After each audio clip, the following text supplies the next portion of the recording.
Tu veux aller en Galice? Pas celle-là, mais celle-ci. Ou peut-être visiter le Luxembourg? Non, pas le pays. La province belge voisine qui porte le même nom. Tu sais quoi? À la place. Allons juste en voiture, jusqu'à Andorre. Oh non, le système de positionnement global a dit d'aller à Andorra en Espagne. Pas la principauté souveraine d'Andorre, à côté de l'Espagne, en Europe. Qu'est-ce qu'on fait?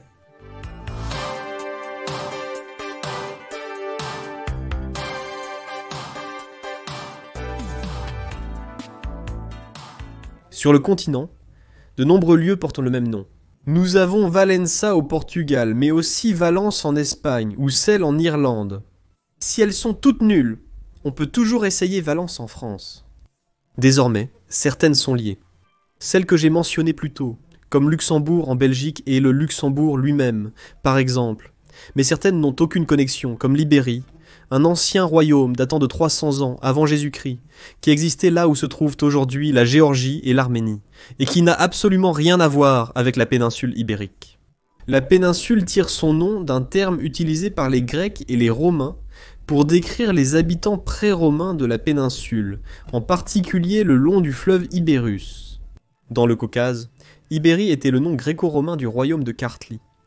Son étymologie est moins certaine, mais pourrait également provenir d'un nom de rivière locale ou de tribu, adapté par les géographes grecs.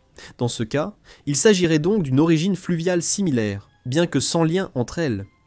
Cette Ibérie, d'ailleurs, était voisine d'un autre royaume, appelé Albanie, également totalement sans rapport avec celle que nous connaissons aujourd'hui dans les Balkans, qui vient de la tribu des Albanois et des Illyriens, mentionnée par Ptolémée, tandis que le nom natif du pays est Chyperia. L'Albanie caucasienne, en revanche, tire son nom d'un terme qui signifiait « blanc », en référence aux montagnes enneigées.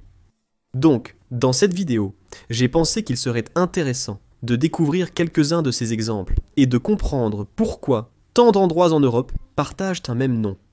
Commençons par la miniature. La Galice en Espagne et la Galicie en Pologne et en Ukraine. La Galice espagnole se trouve dans le coin nord-ouest de la péninsule ibérique, face à l'Atlantique. C'est une région culturellement distincte, avec des racines celtiques et sa propre langue romane, le galicien, qui est assez similaire au portugais.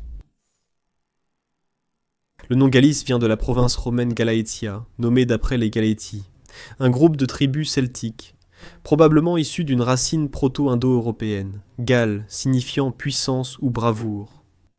La Galicie polonaise et ukrainienne, en revanche, était un vaste territoire situé dans le sud-est de la Pologne et l'ouest de l'Ukraine, établi comme terre de la couronne par les Habsbourg. Après les partages de la Pologne à la fin du XVIIIe siècle, elle faisait partie de l'Empire austro-hongrois. Elle tire son nom de la ville médiévale d'Alik, qui se trouve aujourd'hui en Ukraine. Alik vient peut-être d'un mot slave, alka, signifiant chouka, un oiseau. La latinisation a ensuite transformé Alikina en Galicie. Malgré l'orthographe identique, il n'y a pas d'origine commune entre les deux. Leur lien est purement fortuit. Et qu'en est-il des deux Luxembourg? Le Luxembourg, le pays, est un petit grand-duché enclavé, bordé par la Belgique, la France et l'Allemagne. C'est en fait le dernier grand-duché au monde. Il partage un héritage linguistique et historique avec ses voisins, et a fait partie du Saint-Empire romain germanique, puis des Pays-Bas, et de la Belgique, avant de devenir indépendant en 1839. La province belge se trouve juste à l'ouest du pays, et a autrefois fait partie de cette même entité politique pendant la majeure partie de l'histoire médiévale de l'Europe. Lors du traité de Londres de 1839, le Grand-Duché a été divisé, la partie occidentale étant annexée par la Belgique, et la partie orientale restant indépendante.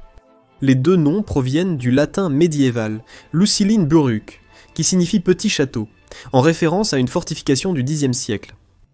Dans ce cas, la connexion est directe. Ils faisaient à l'origine partie du même territoire. Un ensemble similaire d'exemples peut être trouvé partout en Europe, en particulier dans les régions transfrontalières comme le Tyrol, en Autriche et en Italie. Historiquement, un seul territoire au sein de l'Empire des Habsbourg, divisé après la Première Guerre mondiale. Son nom pourrait provenir d'un château local. Ou la Laponie, qui fait partie de la Norvège, de la Suède, de la Finlande et de la Russie, et qui désigne les régions les plus septentrionales de ces pays habités par le peuple Sami. Le nom provient de Lap, un ancien terme désignant les Samis.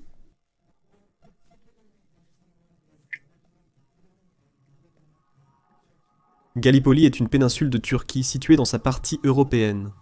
Elle est célèbre pour la campagne de la Première Guerre mondiale et son nom vient du grec Gallipolis, qui signifie « belle ville ». Gallipoli en Italie est une ville côtière des Pouilles. Également dérivée de la même racine grecque, elle fut parfois une colonie grecque et conserve un nom qui témoigne de l'influence de la Grande Grèce dans le sud de l'Italie. Le lien est à la fois étymologique et culturel. Les deux endroits étaient des colonies grecques, et le nom reflète les conventions helléniques de dénomination urbaine avec la partie polie. Il n'y a pas de lien direct entre eux historiquement, mais ils illustrent tous deux l'empreinte étendue de la colonisation grecque autour de la Méditerranée. Encore plus intéressant que cela, ce sont ces 4 cas. La Wallonie en Belgique, la Valachie en Roumanie, le Valais en Suisse et le pays de Galles au Royaume-Uni, qui, bien qu'ils s'écrivent d'eau différemment, portent en réalité le même nom. Ils proviennent probablement tous d'une racine proto-germanique commune, Valas, qui signifie étranger ou personne romanisée. Les tribus germaniques l'utilisaient pour désigner les peuples celtiques et les locuteurs latins. La Wallonie est la région francophone du sud de la Belgique, dont le nom fait référence aux locuteurs des langues romanes, par opposition aux flamands germaniques. La Valachie est une région historique du sud de la Roumanie, et son nom vient du mot slave-vac qui provient de cette origine germanique. Il est utilisé pour décrire des bergers parlant une langue romane, ou des personnes d'origine latine. Le Valais est un canton suisse dans les Alpes, où l'on parle le français et l'allemand, et le nom a des racines similaires dans des noms de tribus latinisées. Le pays de Galles, situé à l'ouest de la Grande-Bretagne, tire ironiquement son nom anglais de l'ancien terme Véalas, signifiant étranger, bien que les Gallois soient les autochtones britanniques. Ces noms reflètent collectivement la façon dont les peuples germanophones désignaient leurs voisins celtes ou latins. Ils sont complètement sans rapport d'un point de vue territorial et même politique, mais la connexion linguistique reste forte. Cymru, l'endonyme pour le pays de Galles, et Combraja, la région d'Angleterre, sont un autre exemple similaire. Cymru vient du brittonique Sebweve Momberkos, qui signifie compatriote, tandis que Sewon-Yambreja, un comté du nord-ouest de l'Angleterre, partage la même racine.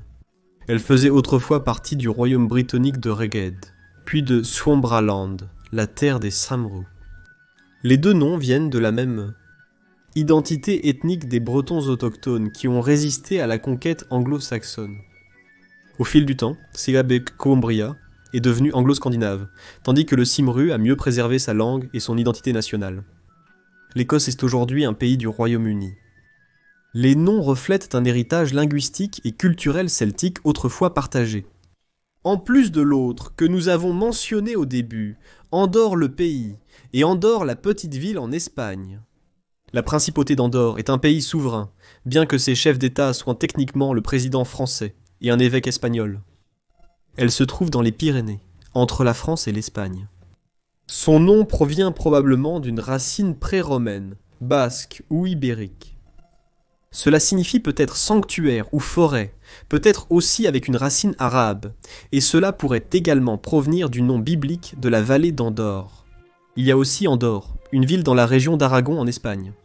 Il est probable qu'elle partage ce nom par coïncidence linguistique, ou à travers une pratique médiévale de dénomination. Peut-être a-t-elle été nommée d'après le pays lui-même. L'autre est tellement prédominante que je n'ai même pas pu trouver l'étymologie spécifique pour celle-ci, dont la meilleure option est simplement de deviner. Elle n'est pas et n'a jamais été liée politiquement ou administrativement à la principauté. La duplication peut refléter une diffusion d'anciens mots, racines ou toponymes basés sur des caractéristiques géographiques, comme les vallées. Et il y a des centaines, voire des milliers d'exemples de cela à travers l'Europe. J'ai posé cette question sur le subreddit de géographie, et j'ai reçu plein de réponses, avec différents exemples en Europe. Et si on élargit cela au monde entier, il y en a encore plus. Le colonialisme à lui seul a conduit à ce que des milliers de villes soient appelées Berlin, Paris ou Londres. Donc essentiellement, les endroits en Europe partagent le même nom pour l'une des 3 ou 4 raisons.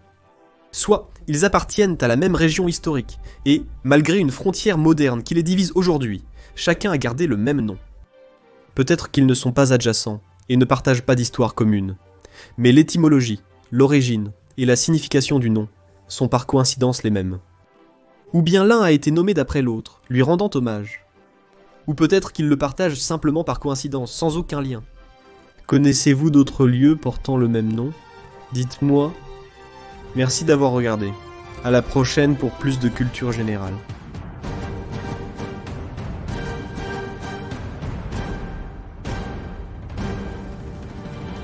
Améliorer le marque en une bouteille d'eau.